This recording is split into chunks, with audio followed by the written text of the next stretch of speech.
Hey everyone, welcome to episode 1 of my Out of the Park Baseball 24 Washington Nationals playthrough. First off, I just want to say a few reasons why I chose the Nationals as my team for my first franchise. First one is they're pretty early on in a rebuild still, after trading Juan Soto last year.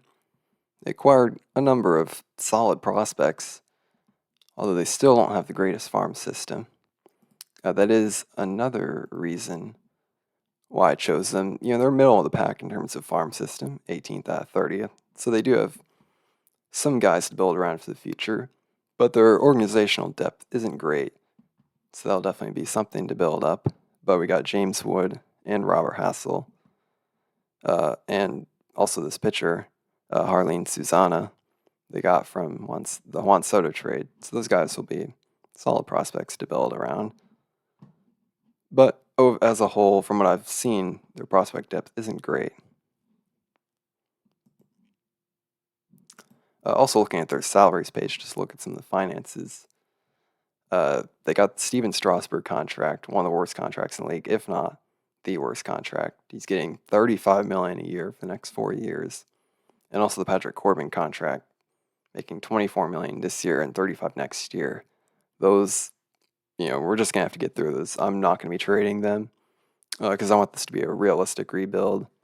So I'll be trying to make trades that make sense for both sides and trades that could potentially happen in real life. So I will just be eating out these contracts. But their financial situation as a whole is okay. Yeah, I'm pretty fine having a 20-second budget and 20-second player payroll. I always like to try to build my teams, as with the lowest amount of money possible. It's most fun for me to take the money ball approach with these. They do have some money available, 11 million, but I'm probably gonna have to put that all right away into the scouting budget, player development budget, draft budget, or international amateur budget, just because these are pretty low. You can see all of them are at least half of the baseline. Draft budget's way below, or what they would have in 2022. At least these are the baseline. But either way, yeah, financial situation is not great. Also, no money for extensions, so not great market size, below average fan loyalty, and mediocre fan interest. So, it's going to be a challenge, but it'll be fun. Looking at some of the settings I used, though, for overall potentials, I used 20 to 80 with increments of 5. That's just always been my favorite. Some people use stars, and some people use the 1 to 100 for the overall potentials, but it's the most realistic. It's the most similar to what scouts use in real life. I do also like to show ratings above the max, just so you can see whenever a guy's got like 90 stuff or contact or like 100 outfield range. I do actually turn injuries up to high for both the short and long injuries. I don't know if it's just me, but I usually find there aren't enough injuries, at least compared to real life, especially if you have a really good trainer. So I like to turn up the injuries just so it's more realistic, I guess. You have to use more guys from your minors. Organizational depth is more important whenever you have more injuries, and so I actually always put these on high. I do turn the player personality ratings on. Leave all the development speeds, aging speeds the same. Some people like to change these, but I don't think it makes a big difference. I think it's fine the way it is. But I do turn up the talent change randomness just so you get more of those prospects. They'll come out of nowhere. Guys who start as like a 35 potential end up being star players. Or guys who, age like 27 or 28, jump from being, like AAA players to solid major league players. That's always fun. But you do have those guys that drop off randomly too. But, that is realistic as well, I think. I will be using hard mode for trading, which is a new feature in this year's version. So I will not be able to abuse the make this work now button, which, it's not necessarily more, it's fun to use that feature a lot, but it can, be abused to fleece the AI with a lot of trades. And since I don't want to do that in this franchise, I want to make realistic trades. It'll be easier to do that probably with using hard mode. I'll also be using the new reputation system. And I do change the player evaluation ratings. We got ratings weight, I believe it starts at 65. I bumped it down to 40. And I bumped up the current year stats 35. We got 17 and 8. I find this is a pretty good balance. With the current year stats one being bumped up, it allows those guys who, are doing really good this year to be traded for, a more realistic package at the deadline. But I do bump the trading difficulty up to one notch below the top. I don't find it makes a ton of difference being in the middle compared to the top, especially compared to like past versions. But I, like it to be almost as hard as possible, just to make the game more challenging. With league settings, I believe this is all the same, except for trading of injured players. I turned that on because I believe that is allowed in real life. I do disable automatic evolution of the league, just so I can control when teams relocate or the league expands, or the offense or defense changes automatically. But yeah, I do like to turn that off just so that doesn't change, and so I can control those things. Like for example, the A's will be moving to Las Vegas, so I'll probably change that in a few years, as well as maybe expand the league, because that is a very real possibility in the next 5 to 10 years. I believe this is all the default stuff as well. Yeah, I didn't change anything there. Looking at the manager options now, I will be controlling all minor league promotions and demotions, especially in this franchise, since I'll be going into more detail, trying to make this really in-depth playthrough. I'll be controlling all of the promotions and demotions. But in a sim where I want to just get through it quicker, I might let the AI do that and just control some of my top prospects. Currently, our manager is controlling lineups and pitching staff, which I'm fine with for this season since we are probably going to be bad. So, if anything, that'll help us be worse so we can tank for a better draft pick. I know there is a setting to change that, but I'm probably just going to fire Dave Martinez after year 1 or something so that I can control lineups and pitching staff, especially once we're good. That'll be important. But speaking of the coaching staff, so you'll notice I actually have already fired a scouting director and team trainer. Both of the guys that came with the Nationals are pretty bad. Usually I don't like to fire coaches right away. I like to let them be there for at least a year. But these guys were so poor that I had to go get better guys. But our assistant GM, Mike Rizzo, he's fine. I believe he's the Nationals GM in real life. And then already mentioned Dave Martinez, solid manager. I do like his sabermetric with his, with low stealing, like shifting and stuff. But he is a bit more controlling than I would like a manager to be. Bench coach Tim Bogar, he's fine, good at catching, defense, infield, and outfield. Pitching coach Jim Hickey, he's excellent teaching pitching. So that's fine for now. Eventually he'll definitely get replaced. So, I'd like to have someone who's legendary here and probably excellent at least excellent at these three. A similar story with Darnell Coles. He's good at everything that's important. So, he's not going to get fired right away, but could easily get fired within 2 or 3 years. Eric Young Jr. actually a pretty solid first base coach. He's got outstanding teaching infield defense, excellent at outfield catching, in-game running as well. Also excellent at development and influencing mechanics. And then Gary DiSarcina, not great, but he's good at catching infield and outfield. So yet again, not going to fire him right away. I have also already set staff roles. So, we got Eric Young with catching and infield because he's very good at those, and then the other guys, third base coach and bench coach, filling in the other positions. But here we can see the guys who I have offered for a trainer and scout. Of course, Rick Jameson, everyone's favorite team trainer. By far the best team trainer available at the beginning of the game. Legendary at preventing arm injuries and preventing leg injuries. Then I hired RJ Harrison to be our scout. Or I made him an offer. I guess I haven't hired him yet, but I'm sure he'll accept. He's highly my favorite tools. Excellent at amateurs, international, and minor leagues, which is pretty important. Another reason I hired him is because he's 69, so he's going to retire soon, which will be good because then I can, usually there's like a better scout or multiple of them that pop up within the first few years that I'd prefer. So hopefully he retires quickly and then I can hire one of those better scouts without having to like fire someone and pay him the rest of his contract. Now looking at the lineups, starting catcher is Keber Ruiz. He's a solid starting catcher. I'd prefer better catcher ability.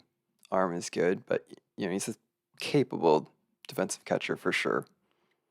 Especially with this version, catcher ability doesn't matter as much. So I think this is good enough. He is signed to a long-term deal. Nationals just extended him this season. So most likely I'm not going to be trading this maybe some years down the line. But he's probably going to be our catcher for maybe all this playthrough, at least on the team. We may, if he falls off, we may end up getting a better starting catcher. But he's almost guaranteed to be on the team for the whole playthrough. Backup catcher Kevin Plawecki, former Red Sox, my favorite team. Not great at all. Definitely want a backup catcher with a better glove. Bat's certainly fine for a backup, but you need a better catcher ability. First base, you got the veteran Dominic Smith. I guess Washington brought him over. He's just trying to bounce back his career after struggling with the Mets the past 2 years. He's not great. He fills in a spot. The only plus tool he has is power, unfortunately. Doesn't excel with the glove. Low contact and avoid Ks. Never. It's never good to see both of those be low. So he'll fill a role. Not going to be here for long, though. Next, we got Luis Garcia, who's still pretty young, only 22. But he does have 2 years of experience already. Came to the majors pretty early. His glove honestly looks more like a third baseman. Right now he's at second. Yet again, not a great defender, which you'll see is a common theme for this team. But he still has some room to grow, though. It could be a 65 contact potential. Also, this is OSA scouting rating since I did fire my scouts, so this isn't very reliable. Once we get our new scout hired and he starts to scout our players, this will become much more accurate. So really, just take these ratings with a grain of salt for now. But he could have plus contact, plus power. He put up 1.1 more last year. I know his defense was very bad, so line drive hitter as well. So definitely a solid player. Not sure how long he's going to be on the team, though. But if he does develop, he could be on for a while. Ildemaro Vargas, just a utility player they brought in. Not very good bat. He does have amazing avoid Ks, which is nice.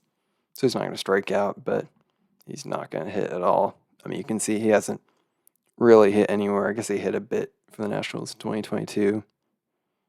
Other than that, not great. He has a good personality. Versatile defensively, at least. He can play some outfield as well. So, yet again, I don't think he's going to even last the whole year. We'll see on that. Jamer Candelario, another veteran the Nationals brought in as a guy who's just trying to bounce back his career. Had a pretty good 2020 and very good 2021. Not good 2022 though, and then Tigers let him go. So he's going to try. I know in real life he's doing pretty good right now. Ratings aren't great though in this version of OTP. Yet again, not a great defender. Does have plus power, but as we can see, contact and avoid Ks are low. So definitely not the type of hitter I'd like to have on the team. Chad Pinder, another just utility player, although he has a better glove than Vargas. So I would arguably say he's more useful. Also a spark plug. Has some power, but really low contact and void Ks. So definitely not here for his bat, but he can back up at a lot of positions, which is nice to have. CJ Abrams, one of the big pieces from the Juan Soto trade. Young shortstop. Don't think he's going to remain there long term, though. Definitely need to get a better shortstop glove wise. His bat's fine, especially if it develops. Contact could be a 60, maybe even higher, depending on if his scouting is accurate. You'd like to see that good contact and good void Ks. So I would hope he can turn into something and be here long term. But with this glove, it's going to be harder for him to stick around long term. But he's a line drive spray hitter, which is my favorite type of hitting profile. Also has good speed and stealing, so that's useful. He's in the leadoff position right now for Dave Martinez's lineup, which I do agree with because of his speed. Now to the outfield. First, we got Alex Call in left. He had a good rookie year, or solid rookie year, I guess you could say, for the Nationals last year. Good eye, decent defender in the corner outfields at least. But you'd like to see these ratings better. He yet again, he fills a role for a team that is not very good and is kind of just filled with mostly veterans. So pretty quickly, I'm going to want to get a lot of these veterans out and bring in some younger guys. But they're fine for now. They're better than what we have in the minors. When we look at the AAA squad and stuff, you'll see that they don't have the best talent there. Corey Dickerson, this is another guy who would probably rather not have on the team. He's 33, almost 34. Can only play left. Can't even play great. Not a great bat either. Is a spray hitter, which is nice. But, we'll let him be on the team for this 1 year, but we're not going to be re-signing him. Victor Robles, very interesting player because he has great center field defense. Only 25. He does have a team option next year. I'll probably accept that. $3 million is definitely worth it for an outfielder with this good defense. He's got some speed as well. Bat has never been his strength. But if you can get anything out of him with the bat, it's just a bonus because he's really just here for his center field defense. Joey Meneses, a breakout hitter last year. Very interesting player because he came up to the majors at age 30 and just raked, putting up 2.1 WAR, 158 OPS plus. Again, another not very good defender, which is unfortunate. But yeah, he's just going to be DHing first, left, and right maybe.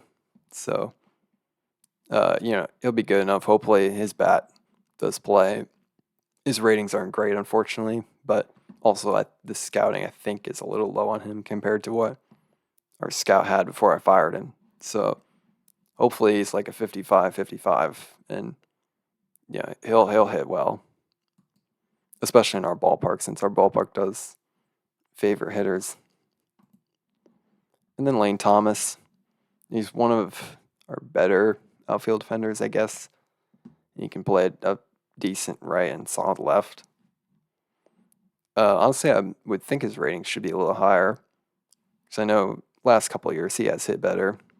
You can see for the Nationals, above average here in 2021. I guess he was only an average hitter in 2022, but an okay bat again. He's not too young, 27, so again, not guaranteeing him much time on the team or being here for more than a year, but it just depends what guys we can bring in.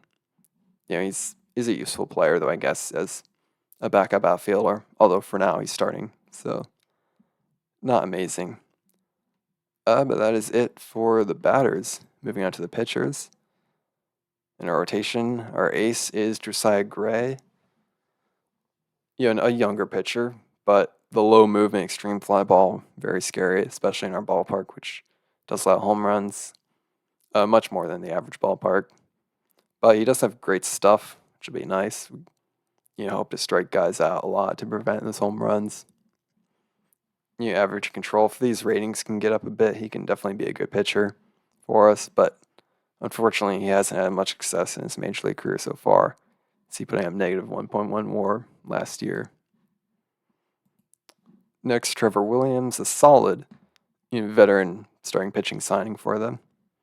Has been solid with the Mets last 2 years. Unfortunately, another pitcher with low movement and fly ball, which, probably not going to be bringing in many guys like that. So if Trevor Williams does well, I'm probably going to look to trade him at the deadline or, in the next offseason, just because, with his low stuff as well, does have good control. But we want to get these pitchers with low movement and fly ball out of here. Mackenzie Gore, another guy that got for Juan Soto. Young lefty. He does have better movement. He has also fly ball, but with high movement, I think that's, fine to have a fly ball pitcher. You'd like his movement to be higher, but he's got good stuff. He pitched well in San Diego, decent in San Diego in his rookie year. So hopefully he develops some more. He's only 24. TCR could kick in, of course. So I'm hoping Gore stays long term. Next, Corey Abbott. Definitely not going to be on the team for long. Extreme fly ball, only 35 movement. Average stuff, below average control. He's really just an innings eater. He's only 27, but if he starts the season out poorly, I'm going to be bringing up someone almost right away. And lastly, we've got Patrick Corbin. Of course, has a terrible contract. Hopefully we can get some innings out of him. He's at least neutral, so at least he's not fly ball unlike a bunch of the other guys, but he does have low movement as well. And low stuff. So we really need a good defense with this team, at least the way the pitching staff's currently set up, being you're not going to be striking out many guys, so more balls in play, and the low movement as well. So hopefully we can get something out of him. Considering how much we're paying him, you'd like him to at least give us something. Bullpen doesn't look great either, but I would say it looks a little bit better. Kyle Finnegan, you probably don't want him as a closer, but he's our closer for now. He's definitely our best reliever. 55 stuff, 60 movement, 55 control. That's all pretty solid. He has pitched well for them in real life. Neutral. Doesn't have enough stamina to be a stopper, but I'd prefer him to be in setup. But for now, with the way our team's set up, he'll be in the closer role. Hunter Harvey, another guy who has in real life pitched pretty good. He's got above average stuff and movement, which is nice. So even though he's a fly ball pitcher, I think he can perform decently well with the high movement. Average control as well is fine. Throws almost 100 though, so that's nice. Matt Cronin, first lefty in the bullpen, also still pretty young. He has extreme fly ball, but does have above average stuff and movement. So hopefully he can be an average reliever, especially as a lefty. We need him to do well. Carl Edwards Jr., this is a guy I like, being a 60 movement.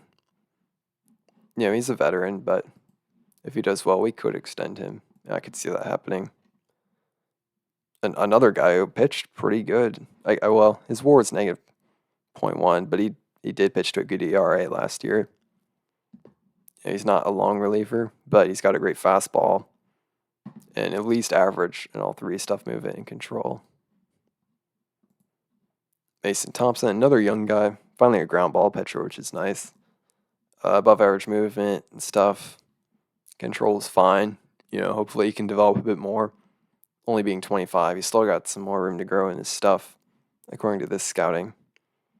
A bit more stamina too, so he can fill in a bit more innings, which is nice.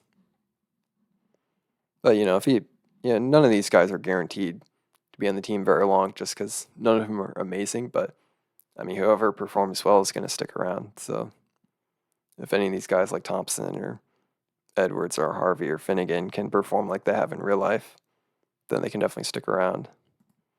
Anthony Banda, the second final lefty in our bullpen. Let's see. He's not really a specialist, though. Actually, he pitches better against righties, apparently. So, not the type of lefty I like to have in the bullpen because he doesn't have much stamina, not great movement. He does have a good fastball and changeup, which is nice. But yet again, another guy probably not going to be sticking around very long. Erasmo Ramirez. It's actually making $1 million, but he'll probably be gone after the end of the year. Kind of just a long relief guy, which he's fine in the role.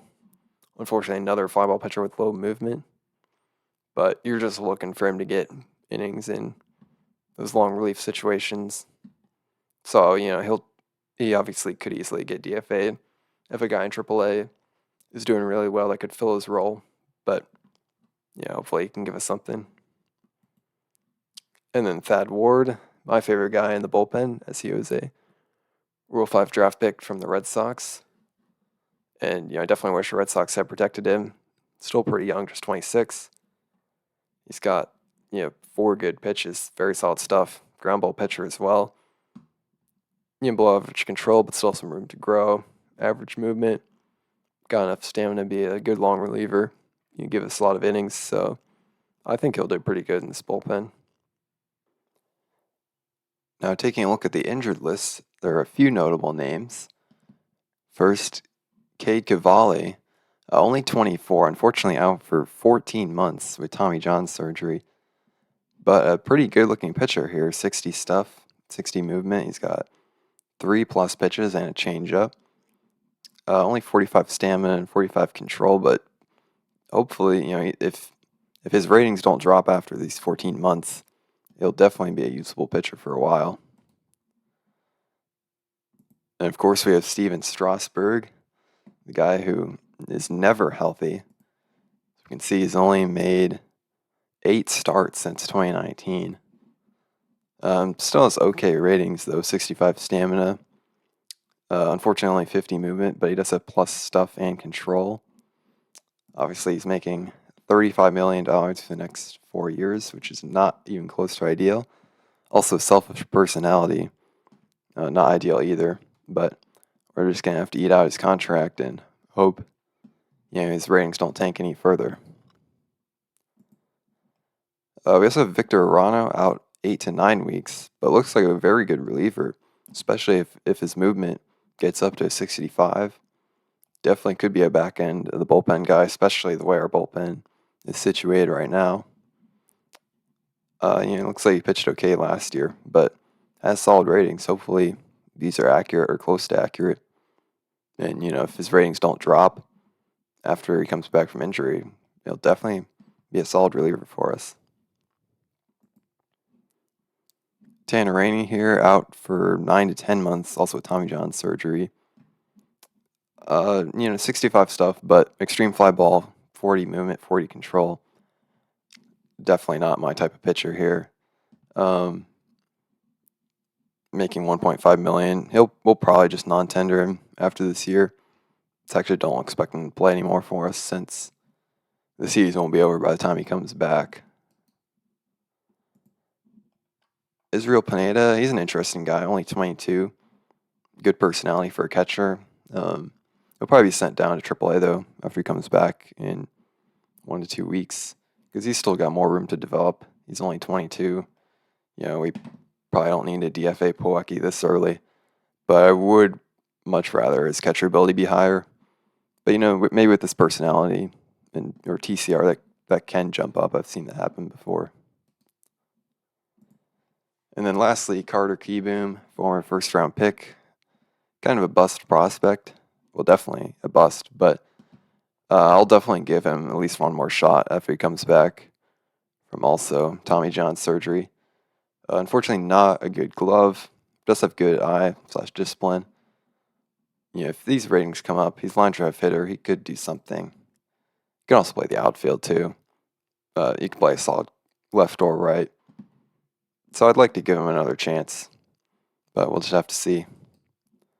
Now I think we're ready to sim to opening day, where I'll look at the preseason projections, owner goals, and the new top 100 prospects list. Here we are at opening day, where our owner, Mark Lerner, has sent us a message about his expectations. You can see he expects us to stay close to an even record. Not sure how that's going to happen. I kind of expect us to be, 65 to 70 wins, but see, I don't think we're going to meet that expectation. We got good news here, though. Rick Jameson and RJ Harrison, the scout and trainer we made offers to, have both signed. We also have our top 100 prospects list here. Nobody in the top 10, but take a look at the full report here. We do have James Wood at number 34 and Robert Hassel at 59. So 2 top 100 prospects. Not great. Our farm system is still, they're down now to 22nd, I believe was 18th there before. So yeah, definitely need to get some more good prospects. Let's see here, over at the preseason predictions. Yeah, 63 and 99 is what we got from this sim. As the preseason projections, it just sims the whole season once and shows you what happened. So, it's pretty volatile. It's not too accurate, but no surprise, we are expected to be bad. Nobody in the top pitchers or top hitters.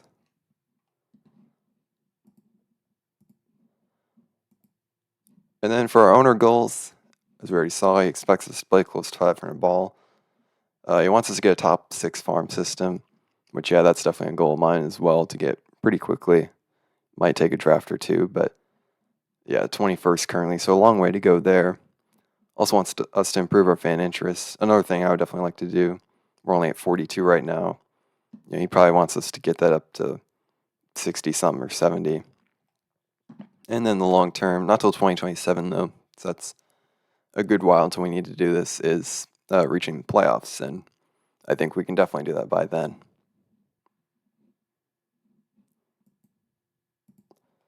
So I think that's gonna do it for this video. Thank you guys for watching, and see you next time in episode 2, where we start simming through the season at opening day.